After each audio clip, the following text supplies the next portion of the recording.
Controlled, fire may be man's greatest boon. Uncontrolled, fire is his worst enemy, especially in the forest.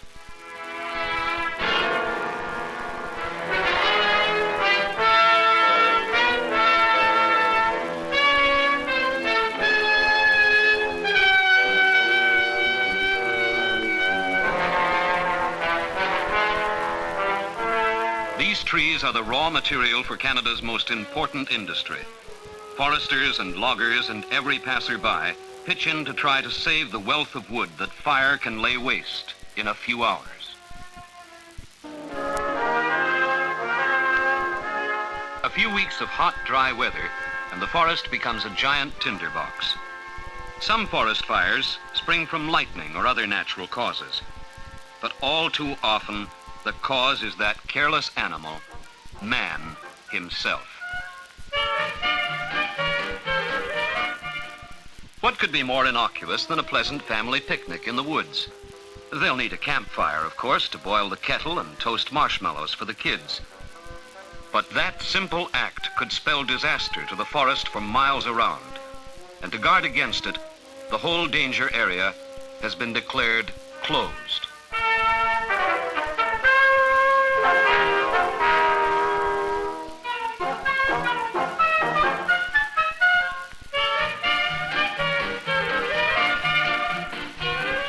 Meanwhile, there are special campsites kept open, carefully supervised, so no fire can spread.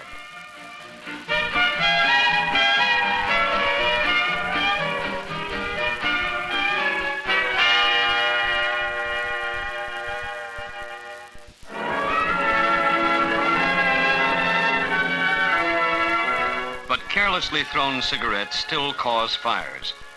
In one spot, the provincial government has left 5,000 acres of scarred timberland untouched as a warning to every passerby. Every kind of danger signal is used in the never-ending campaign to keep the forests green.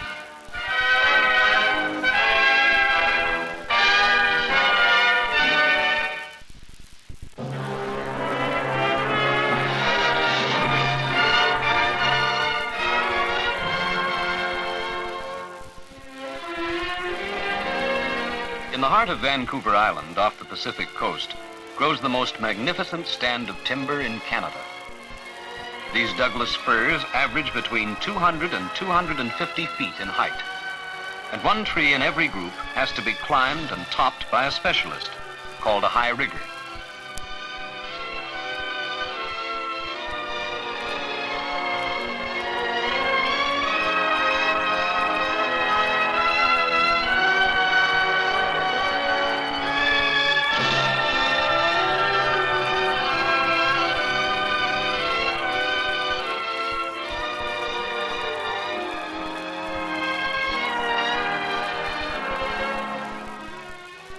It takes him only a minute or two to climb within 50 feet of the top.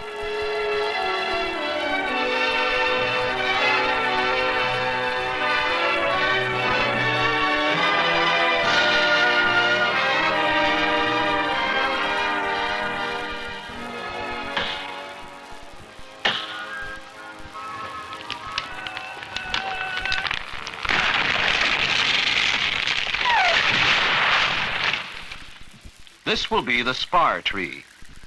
From its slender height are slung the logging jewelry, guy wires and ropes and a boom, the most efficient way to handle the enormous trees that are felled all around it.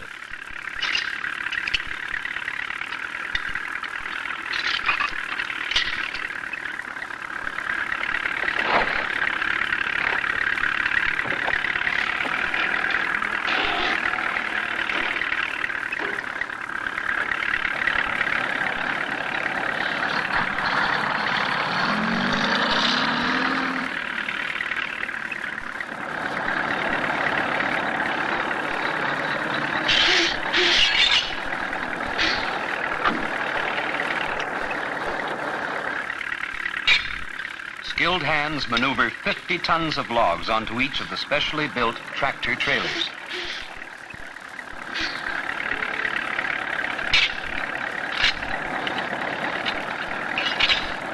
Another load of valuable timber is on its way down the logging road to the water's edge, where it will be made up into huge floating booms to be towed to the waiting mill.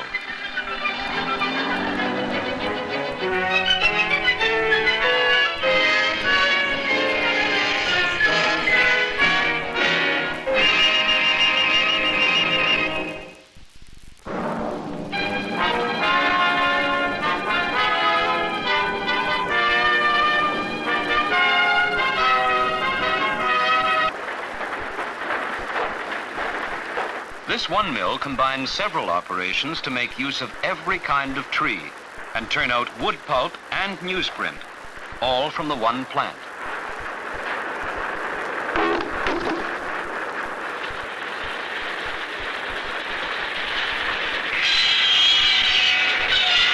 Preliminary sawing cuts logs to the right size for each process.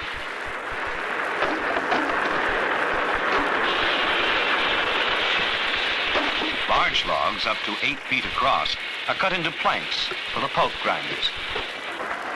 Small butts are ready to be pulped. The flume carries them to the grinding mills, from which the wood pulp emerges, a thick, fibrous mush.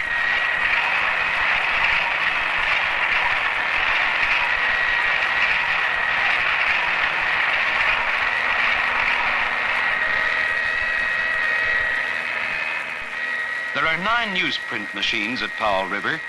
This one is the fastest in the world. It produces 2,500 feet of paper every minute.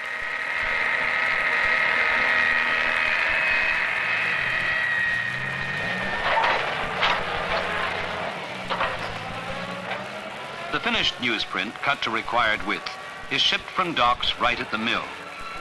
It goes to make up newspapers all around the world. 500,000 tons of it every year.